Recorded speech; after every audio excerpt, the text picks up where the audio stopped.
नमस्कार, मी अक्षय पुन्हा एकदा तुम्हा सर्वांचं एडीएन बातमीपत्रात मनपूर्वक स्वागत करतोय। आज दिवसभरात घडलेल्या संपूर्ण घटनांचा आढावा आपल्याला घ्यायचाच आहे, परंतु त्या अगोदर नजर टाकूया आज दिवसभरात घडलेल्या काही महत्त्वाच्या आणि ठळक घडामोडींवरती। अधिकारी शेतकऱ्यांच्या बांधावरी नावाचा उपक्रम जिल्हाभरामध्ये राबवला जात असून त्या अंतर्गत जिल्हाधिकारी दिलीप स्वामी स्वतः बांधावर जाऊन शेतकऱ्यांशी संवाद साधत असल्याने शेतकऱ्यांमध्ये समाधानाचं वातावरण। तर महानगरपालिकेच्या वतीने मुकुंदवाडी नंतर आता रंगार गल्लीमधील अतिक्रमण आणि धोकादायक इमारतींवरती हातोडा। रंगार गल्लीमधील रस्ता पुन्हा एकदा मोकळा।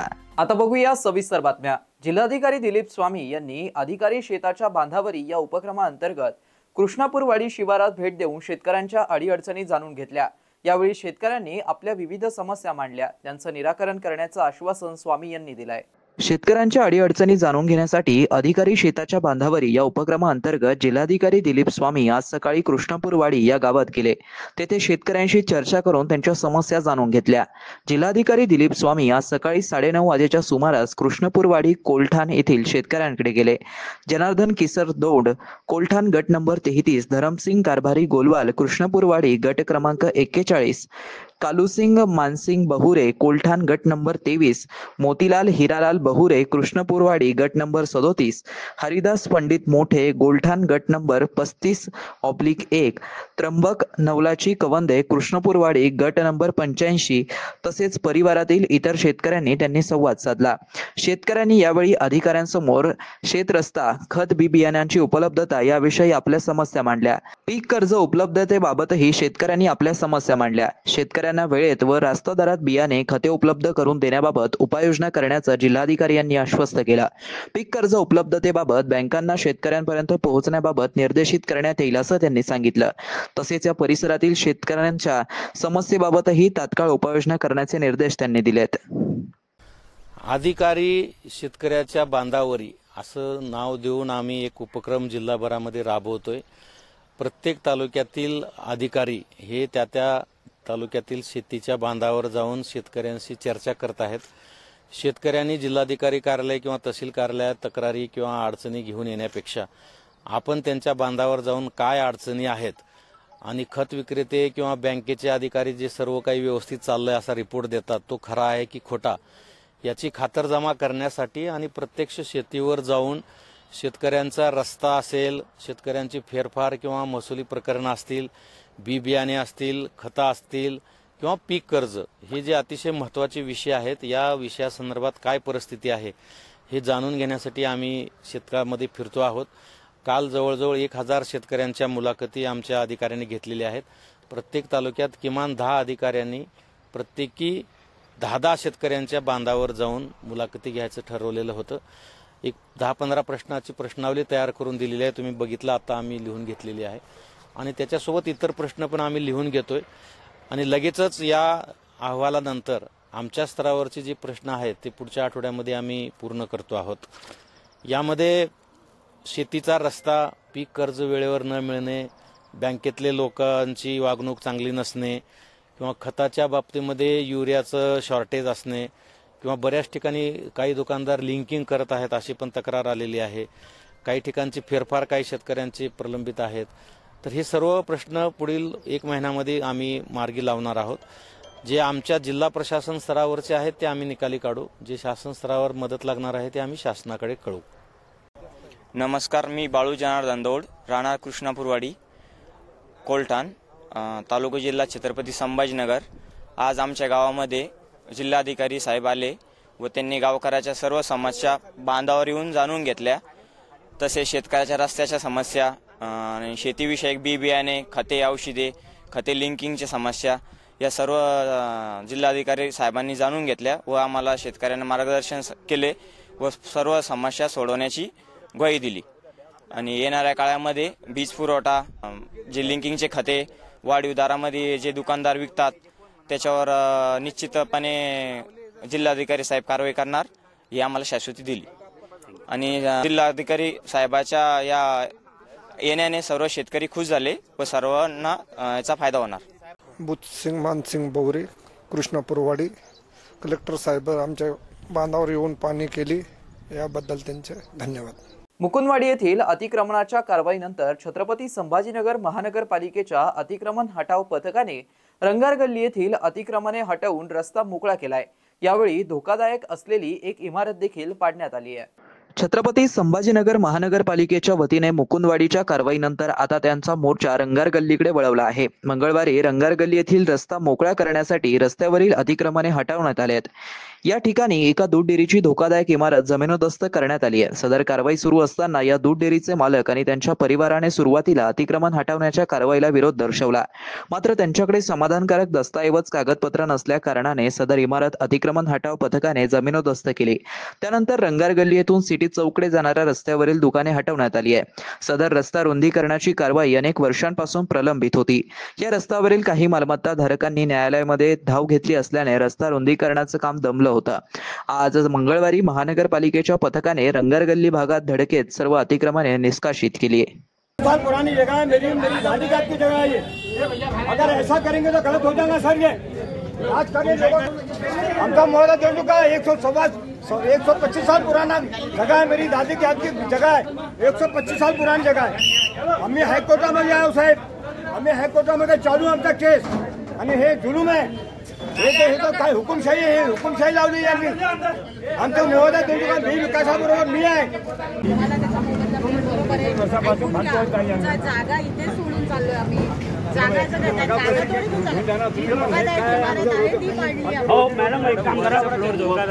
छत्रपती संभाजीनगर महानगरपालिकेच्या मुकुंदवाडी येथील अतिक्रमण हटवण्यात आल्यानंतर रिपब्लिकन सेनेचे सरसेनानी आनंदराज आंबेडकर यांनी सदर ठिकाणी भेट दिली आहे। तर सदर कारवाई अमानवीय पद्धतीने करण्यात आल्याचा आरोप करत महानगरपालिकेची दादागिरी असल्याचा आरोप देखील त्यांनी केलाय। खरं म्हणजे जे काही तोडकाम केलेलं आहे हे अमानवीय पद्धतीने केलेलं आहे आणि या इथं महानगरपालिकेला, औरंगाबाद महानगरपालिकेला कुठलाही अधिकार नाही। एक तर आयुक्त तरी महामूर्ख असेल किंवा अशा पद्धतीने तोडकाम करणार। पावसाळ्यामध्ये या इथं 1 जून ते 30 सप्टेंबर यापर्यंत कुठल्याही प्रकारचं तोडकाम होऊ नये अशा पद्धतीने सुप्रीम कोर्टाचा आदेश आहे आणि तशा पद्धतीने महाराष्ट्र गव्हर्नमेंटचा GR आहे। असं असताना हे जर दादागिरी करत असतील तर इकडची लोक त्यांच्या दादागिरीला उरून पुरतील आणि आम्ही रिपब्लिकन सेना पुन्हा ताकदीनिशी उतरू। कोणाची माय व्हायली आता ह्याच्या पुढे घर तोडायची ते आम्ही बघू। मुकुंदवाडी भागात अतिक्रमण म्हणून पाडलेल्या भागाची शिवसेना नेते तथा राज्याचे विधान परिषद विरोधी पक्षनेते अंबादास दानवे यांनी पाहणी केली। सदरील जागा MIDC विभागाची असून मनपाला या जागेवरील दुकाने पाडण्याचा अधिकार नाहीये। मनपाने अनधिकृत पद्धतीने या भागात कारवाई केली असून या विरोधात शिवसेना उद्धव बाळासाहेब ठाकरे पक्ष आवाज उठवणार असल्याची भूमिका दानवे यांनी मांडली आहे। खरं तर हे अतिक्रमण सूचना न देता पाडणं चुकीचं। ही जागाच मुळे महानगरपालिकेची नाही, ही जागा MIDCची आहे। त्यामुळे काय कारवाई करायची ती MIDCने करायला पाहिजे होती। माझ्या माहितीप्रमाणे इथं जे लोक 36 लोक या ठिकाणी बसलेले होते व्यवसायाच्या निमित्तानं, MIDC यांना जागा देण्यासाठी प्रोसेस सुरू होती। तसा प्रस्ताव MIDCच्या डायरेक्टर मंडळात मंजूर झालेला आहे आणि त्यामुळे यांना यथावकाश 1 महिने 2 महिन्यात ही जागा मिळणारच होती। परंतु दुर्दैवानं इथे खून झाला। खुनाला हिंदू मुस्लिम स्वरूप देण्यात आलं। हिंदूचा खून झाला, मुस्लिमांनी केला। आता खरं तर खून अशा पद्धतीनं होणं दुर्दैवी आहे, पण याचं भांडवल करून भारतीय जनता पार्टीचे 2-3 आमदार इथं आले। मला नाव घ्यायचं नाही त्यांचं, कारण एवढं त्यांना महत्त्व द्यायची गरज नाही। पण इथं येऊन हिंदू मुस्लिम स्वरूप करून इथलं सगळं अतिक्रमण पाडण्यासाठी त्यांनी प्रशासनाला भाग पाडलं। आता माझा मुद्दा याच्यात फार हिंदुत्ववादी ते आहेत, तर इथं जे 36-37 लोक होते त्याच्यातले 36 लोक हिंदू आहेत, 1 मुस्लिम आहे। हा हिंदुत्ववाद आहे का? चला याच्याही पुढे जाऊन म्हणू आपण, ज्यांनी खून केला त्याला अटक झाली, तो 8 तासात सुटलेला आहे। जर भारतीय जनता पार्टीचं सरकार आहे, गृह मंत्रालय भारतीय जनता पार्टीकडे आहे, तर 302चे आरोपी तर 3-3 महिने जामीन होत नाही त्यांना। हे 8 तासात जामीन झाली। साधी स्टेशन डायरीमध्ये सुद्धा पोलिसांनी नोंद नाही केली। हा भारतीय जनता पार्टीचा मग मुसलमानांना अटक केलेलं सोडण्याचा हा प्रकार आहे का? जर स्वतःला तुम्ही हिंदुत्ववादी एवढं समजता, हिंदूचेच दुकान पाडता, मुसलमान 302 मध्ये असताना 8 तासात सुटतात, मग हा तुमचं बोगस हिंदुत्व नाही का? मला वाटतं मला त्याचं राजकारण करायचं नाही, पण मला हे 36-37 लोक आहे, यांच्या रोजगार, यांच्या पोटावर पाय देण्याचं जर हे पाप आहे, वाटतं या 37 जणांच्या बाजूने आम्ही पाडण्याचा संकल्प शिवसेनेच्या वतीनं निश्चित करू. तिथं शिवसेनेचं एक कार्यालय पण होतं काही दिवसापूर्वी. खरं तर अशा अतिक्रमण मग महानगरपालिका किंवा एमआयडीसीला मग भरपूर पडले. इथं तर मोठ्या मोठ्या लोकांचे पाडले नाही त्यांनी. 5 स्टार हॉटेल तशाच ठेवल्या, इथलं PVR थिएटर तसंच ठेवलं, ते का नाही पाडलं? मग ते गोरगरिबाच्या दुकानच दिसलं, त्यांना अतिक्रमण एवढंच आहे का? पाडायचं अतिक्रमण तर सरसकट पार चिखल ढाण्यापासून तर बाबा पेट्रोल पंप पर्यंत पाडा ना. तुम्ही फक्त एवढे 37 दुकानच तुम्हाला दिसले का गोरगरिबाचे? शहरवासियांना एक सुवर्ण संधी. तुम्ही एखादा व्यवसाय करताय का? मग एडियन वरती जाहिरात करा आणि मिळवा व्यवसायात मोठा फायदा. तर वाट कसली बघत आहात? आताच खाली दिसत असलेल्या नंबरवरती संपर्क साधा. आपल्याला अजूनही काही बातम्यांचा आढावा घ्यायचा आहे, परंतु इथे वेळ झाली आहे एक छोट्याशा ब्रेकची. कुठेही जाऊ नका, पाहत रहा एडियन न्यूज.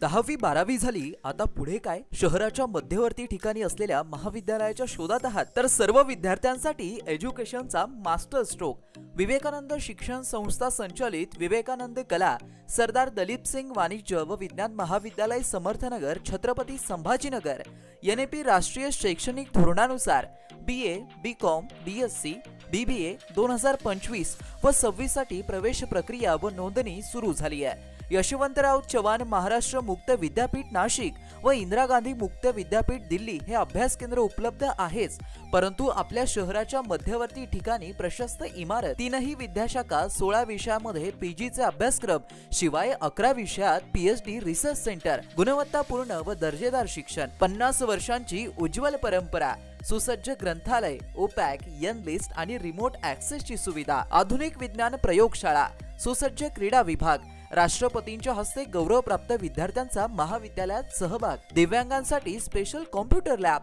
व्यक्तिमत्व विकासासाठी NCC आणि NSS, स्पर्धा परीक्षेसंदर्भात मार्गदर्शन, शासनाच्या सर्व शिष्यवृत्ती योजना उपलब्ध, शिवाय स्वाधार योजनेच्या विद्यार्थ्यांना परिपूर्ण लाभ. प्रवेशासाठी संपर्क 0240 23 65 845, 0240 23 65 844, 0240 23 65 813, कार्यालयीन संपर्क 0240 23 65 801. आजच आपला प्रवेश निश्चित करा आणि द्या आपल्या करिअरला बूस्टअप.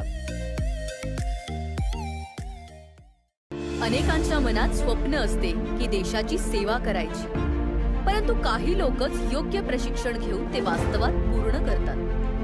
वास्तविक सैनिक बनणे सोपं काम नाही, कारण प्रशिक्षणाच्या मैदानापासून ते युद्धाच्या रणांगणापर्यंत प्रत्येक क्षण संघर्षमय असतो. फक्त जो इमानदार, समजूतदार असेल आणि ज्याची इच्छाशक्ती प्रबळ असेल असाच व्यक्ती या क्षेत्रात टिकू शकतो. प्रत्येक वर्षी अनेक परीक्षार्थ्यांना यश प्राप्त होते, ते फक्त आणि फक्त गरुडचे अकॅडमी. पंख आम्ही देतो, उंच भरारी तुम्ही घ्या.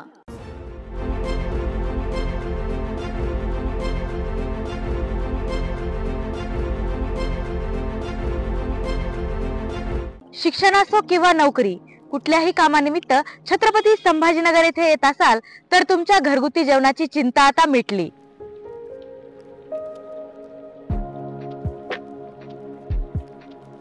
नमस्कार, मी पूजा दाता.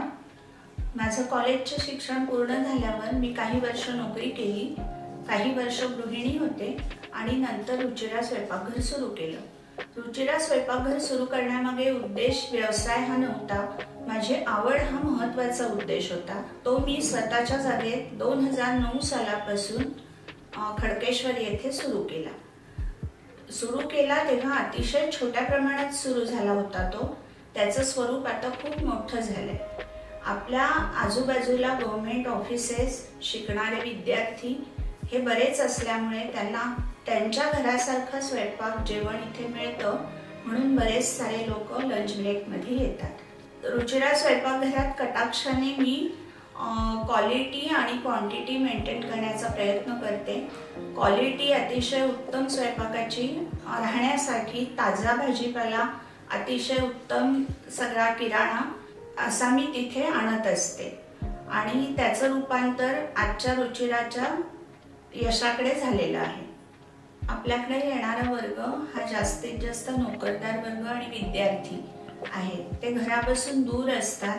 काही लोकांच्या बदल्या होऊन संभाजीनगरला आलेले असतात किंवा शिक्षणानिमित्त आलेले असतात.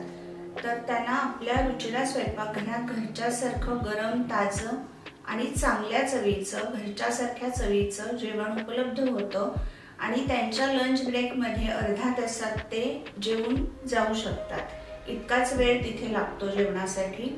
खूप वेटिंग वगैरे करावं लागत नाही.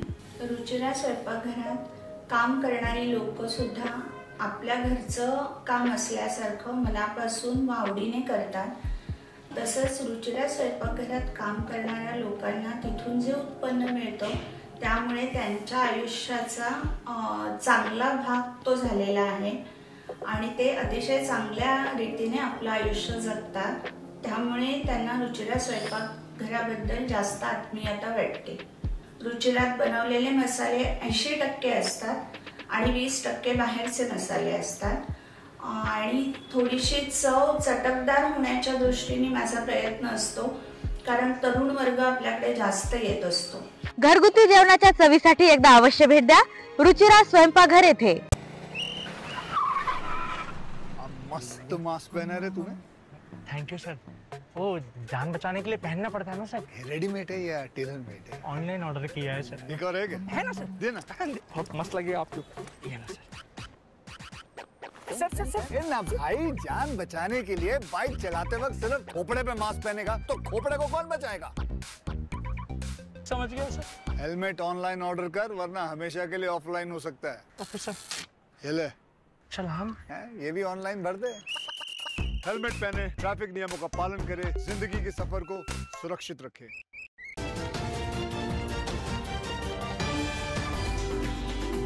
ब्रेक नंतर पुन्हा एकदा स्वागत. आपण बघत आहात एडीएन बातमीपत्र. MIM पक्षाकडून एका दैनिकामध्ये छापून आलेल्या जाहिरातीतील मजकुरावरून निषेध नोंदवत त्या दैनिकाचं कार्यालय गाठून कार्यालयासमोर निदर्शने आंदोलन केलंय.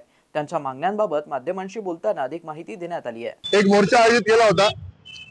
त्या मोर्चाची जाहिरात लोकमत या पेपरमध्ये होती. त्यामध्ये आर्वाची भाषा जी म्हणजे एकदम शिवराळ भाषा जी म्हणतो आपण, जी एखाद्या ऍड मध्ये लोकमतच्या मोठ्या सारख्या पेपरमध्ये ज्या पेपरकडनं आम्हाला अपेक्षा आहे न्यायाची, त्या पेपरमध्ये अशा भाषेमध्ये जर एखादी ऍड असेल, जाहिरात येत असेल तर त्याचा निषेध करण्यासाठी या ठिकाणी आम्ही आलेलो आहोत. या ठिकाणी आम्हाला जाब विचारायचं आहे लोकमतला की अशी जी भाषा आपल्या पेपरमध्ये वापरली जाते ही सध्या योग्य आहे का आणि ती पत्रकारितेच्या याच्यामध्ये बसते का, हा सुद्धा आम्हाला प्रश्न या ठिकाणी त्यांना विचारायचा होता. त्यासाठी आम्ही या ठिकाणी आलेलो आहोत. लोकमतला आम्ही एक विनंती करतो की तुम्ही ऍड घ्या, तुमचा व्यवसाय करा, लोकांचे प्रश्न मांडा, लोकांच्या जाहिराती घ्या, परंतु ज्या भाषेचा वापर त्या जाहिरातीमध्ये केला जातो ती जाहिरात रद्द केली पाहिजे आणि त्या जाहिरातीवर आपण स्पष्टीकरण दिलं पाहिजे आणि त्याची माफी मागितली पाहिजे. यासाठी आम्ही या लोकमत चौकीत आलेलो आहोत. आज या ठिकाणी लोकमत भवन या ठिकाणी आम्ही आलेलो आहे. सर्व या ठिकाणी आमच्या भावना दुखलेल्या आहे. ज्या पद्धतीनं पेपरवरती बातमी देत असताना हा आपण विचार करायला पाहिजे. आपण व्यावसायिक माणूस आहे आणि व्यावसायिक माणसानं पेपरमध्ये भाषा कोणत्या पद्धतीने वापरायला पाहिजे. कोणत्याही नेत्यावरती चिखल उतरताना तुम्ही याचं भान ठेवलं पाहिजे का जेणेकरून आपण कोणत्या नेत्याच्या भावना दुखल्या नाही पाहिजे व त्याच्या कार्यकर्त्याच्या सुद्धा भावना या ठिकाणी दुखल्या नाही पाहिजे. ज्या पद्धतीने लोकमतला जी जाहिरातीवरती जी पद्धतीने जी दादागिरीची भाषा आणि गुंडप्रवृत्तीची भाषा जी लोकमत पेपरच्या माध्यमातून जी छापली गेली आहे, तर मला एकच विनंती आहे लोकमतला का लोकमतनं पटकन बाहेर यावं, माफी मागा. अन्यथा जर समजा या ठिकाणी जर तुम्ही माफी मागितली नाही तर या ठिकाणी अनेक लोकसंख्या या ठिकाणी वाढेल आणि तुमचा निषेध केला जाईल. या ठिकाणी जाहीर निषेध केला जाईल, जेणेकरून तुम्ही लवकरच्या लवकर माफी मागा आणि या ठिकाणी हे विषय इथं इथं खतम करा आणि उद्याच्या पेपरला तुम्ही जाहीरनामा म्हणून हा मोठ्या अक्षरामध्ये, जेणेकरून पूर्ण जनतेला, औरंगाबाद शहराच्या पूर्ण जनतेला वाचता आला पाहिजे असा मोठ्या अक्षरामध्ये जाहीरनामा लिहून टाका तुम्ही. माझं नाव काकासाहेब काकडे. जय भीम, जय भारत. दलित समाजाच्या वतीने काढण्यात आलेल्या मोर्चानंतर MIMचे प्रदेश अध्यक्ष इम्तियाज जलील यांनी पुन्हा एकदा मंत्री संजय शिरसाट यांच्यावरती टीका करत मोर्चा त्यांनी प्रायोजित केल्याचा आरोप लावला असून यात काही गुंड प्रवृत्तीचे नेते सहभागी झाले होते असा शब्दप्रयोग देखील त्यांनी केलाय. पूर्ण शहरामध्ये जे होर्डिंग्स लावण्यात आली होती त्याच्यासाठीही खूप खर्च लागला असेल. मग आज जे गाड्यांचा बंदोबस्त करण्यात आला होता, इतक्या संख्येने जे गाड्या बसेस आणण्यात आले होते, ते कुठून आले? मग जे लोकांना पैसे वाटण्यात आलं होतं 300-500 रुपये देऊन, आपल्या समाजाला याच्या बाबतीत विचार करण्याची वेळ आलेली आहे की असा आपल्या समाजाच्या आई बहिणीला आपण पैसे देऊन खोटं रिझन दाखवून त्यांना आपण रस्त्यावर बोलवत आहे. या मोर्चाचा आमची भावनाला ठेस पोहोचलेली आहे, याचा काही संबंध नाही आहे. आणि दुर्दैवाने मला हे पण सांगायचं आहे की काही मीडियाची मी बातमी जेव्हा ऐकत होतो तर इम्तियाज जलीलने भावना दुखावणाऱ्या ते शब्दाचा वापर केला होतं. हे का दाखवत नाही की इम्तियाज जलीलने हे जे शब्द वापर केलेला आहे हे महाराष्ट्र सरकारचा डॉक्युमेंट आहे. याच्यावर लिहिलेलं आहे महाराष्ट्र सरकार वर्ग 2ची जमीन एससी समाजाचे गोरगरीब लोकांसाठी राखीव जमीन दुसरा कुणाच्या नावावर ट्रान्सफर होऊ शकत नाही जोपर्यंत तहसीलदार आणि कलेक्टर साहेब मेहरबान होत नाही तो ट्रान्सफर होत नाही. हे डॉक्युमेंटवर हे शब्द लिहिलेला आहे. आणि याच डॉक्युमेंटवर संजय शिरसाट साहेबांच्या 2 मुलांचं नाव आहे ज्यांच्या नावाने ती 10 एकर जमीन हे पालकमंत्री साहेबांनी आपल्या खिशात टाकली. मोर्चा काढायचा होता तर महाराष्ट्र सरकारच्या विरोधात काढायला पाहिजे होतं, पण त्यांना आपल्या मंत्र्यांना वाचवायचं होतं. आपल्या इश्यू जे मेन मुद्दा आहे त्यांच्या कोट्यवधी रुपयांच्या प्रॉपर्टीच्या बाबतीत ते डायव्हर्ट करण्यासाठी संजय शिरसाट साहेबांनी त्यांना माहित आहे हे लोकांना आपण पैसे दिले तर हे काही करतील आणि तसं केलं. त्यांनी लाखोंच्या संख्येने येणार आहे लोक. आणि आज सगळं समाजाला कळलेलं आहे की दलित चळवळ जे आहे दलित मुवमेंट जे आहे ते खूप चांगल्या कामासाठी स्थापित करण्यात आली होती, पण अशा प्रकारचे घाणेरडे लोक त्याच्यामध्ये जेव्हा शिरतात तर कशा प्रकारे ते मुवमेंटला कसा कमजोर करण्यात येते आज त्यांनी सिद्ध करून दाखवले. धर्मांतरण करण्यासाठी गावागावात येणाऱ्यांना यापुढे ठोकून काढा, ठोकणाऱ्यांना आणि सैराट करणाऱ्यांना काही लाखांचं बक्षीस द्या असं आवाहन भाजपा आमदार गोपीचंद पडळकर यांनी ख्रिश्चन धर्मांतरणाच्या मुद्द्यावरून सांगलीमध्ये केलं होतं. या वक्तव्याच्या निषेधार्थ ख्रिस्ती कृती समितीच्या वतीने विभागीय आयुक्त कार्यालयासमोर तीव्र धरणे आंदोलन करण्यात आलं. त्यांच्या मागण्यांबाबत समितीच्या वतीने अधिक माहिती देण्यात आली आहे. या आमदाराने ख्रिस्ती समाजाच्या विरुद्ध गरळ ओकून जो सांगली या ठिकाणी प्रकार घडलेला आहे, ज्या महिलेने आत्महत्या केलेली आहे पारिवारिक कारणामधून किंवा जे इतर कुठलंही कारण असेल, ज्या कारणामधून त्या महिलेने आत्महत्या केलेली आहे त्या महिलेला त्या परिवाराला हाताशी धरून जो जातीय रंग देऊन त्या समाजाला टार्गेट केलं जात आहे. त्यामध्ये त्यांनी डायरेक्ट म्हणजे मारहाण करणाऱ्यापासून तर खून करणाऱ्या व्यक्तीपर्यंत असं एक बक्षीस जाहीर केलेलं आहे. 4 लाख, 6 लाख, 7 लाख, 11 लाख रुपये. तर हे सर्व समाज माध्यमांवर उपलब्ध आहे आणि अशा पद्धतीने त्यांनी ते समाजाला टार्गेट करण्यासाठी हे जे काही आचरण त्यांनी केलेलं आहे त्याचा निषेध म्हणून आम्ही हे सर्व गोष्टी करत आहोत.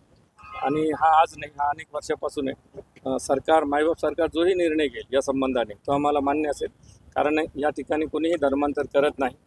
परंतु जर सरकारची भूमिका समाजाच्या वतीने जेही असेल ते आम्हाला मान्य असेल. आणि सगळ्यात महत्त्वाचं की गोपीचंद पडळकर सारखा व्यक्ती एक खुनाची सुपारी देत असून देखील सरकारचं प्रशासनाचं त्याच्याकडे लक्ष नाही, ही एक मोठी आश्चर्याची गोष्ट आहे. जर गोपीचंद पडळकर ऐवजी विरोधी पक्षामध्ये असणाऱ्या कुठल्याही व्यक्तीने जर असं एखादं स्टेटमेंट केलं असतं तर आतापर्यंत तो जेलमध्ये असता. परंतु सरकारचं संरक्षण असल्यामुळं किंवा सरकारच बोलवतं धनी असल्यामुळं एक प्रकारे त्यांच्या माध्यमातून पडळकर अशा विकृतीपूर्वक भाषण करत आहे. 26 जून ते 7 जुलै रोजी अमेरिका येथे 21व्या वर्ल्ड पोलीस गेम 2025चं आयोजन करण्यात आलं असून भारतामधून आपल्या छत्रपती संभाजीनगर ग्रामीण पोलीस दलातील हेड कॉन्स्टेबल रवींद्र साळवे हे अमेरिका येथे भारताचं पॉवर लिफ्टिंग या खेळामध्ये प्रतिनिधित्व करणार आहेत. यापूर्वीही रवींद्र साळवे यांनी नोव्हेंबर 2024 मध्ये साऊथ अमेरिका कोलंबिया येथे सुवर्ण पदक जिंकून पूर्ण जगात भारताचं नावलौकिक केलं आहे. त्यांच्या यशस्वी वाटचालीसाठी विशेष पोलीस महानिरीक्षक वीरेंद्र मिश्रा, पोलीस अधीक्षक डॉक्टर विनयकुमार राठोड, पोलीस उपअधीक्षक अन्नपूर्णा सिंग, पोलीस निरीक्षक सत्यजित ताईतवाले, सौरभ कल्लोळे व वैभव थोरात यांनी शुभेच्छा दिल्या. तर साळवे यांनी एडीएन सोबत बोलताना याबाबत अधिक माहिती दिली आहे. नमस्कार, मी head constable Ravindra Salve, Maharashtra police, नेमणूक छत्रपती संभाजीनगर, वैजापूर पोलीस ठाणे. 26 जून ते 7 जुलै या दरम्यान अमेरिका येथे होत असलेल्या 21व्या world police and fire game 2025 यामध्ये माझी पॉवर लिफ्टिंग या खेळासाठी निवड झालेली आहे व आज रोजी दिल्ली येथून आम्ही आमच्या टीमसह रवाना होत आहोत। इथपर्यंत पोहोचण्यासाठी मला आमचे माननीय विशेष पोलीस महानिरीक्षक वीरेंद्र मिश्र सर, माननीय पोलीस अधीक्षक डॉक्टर विनय कुमार राठोड सर व आमचे सर्व वरिष्ठ अधिकारी, माझे बॅचमेट, माझा परिवार व माझे सर्व मित्र यांनी खूप सहकार्य केलेलं आहे। विदेशामध्ये जाऊन भारताला रिप्रेझेंट करणे ही एक खूप मोठी गोष्ट आहे व त्यासाठी मी स्वतःला खूप भाग्यवान समजतो। जय हिंद, जय महाराष्ट्र।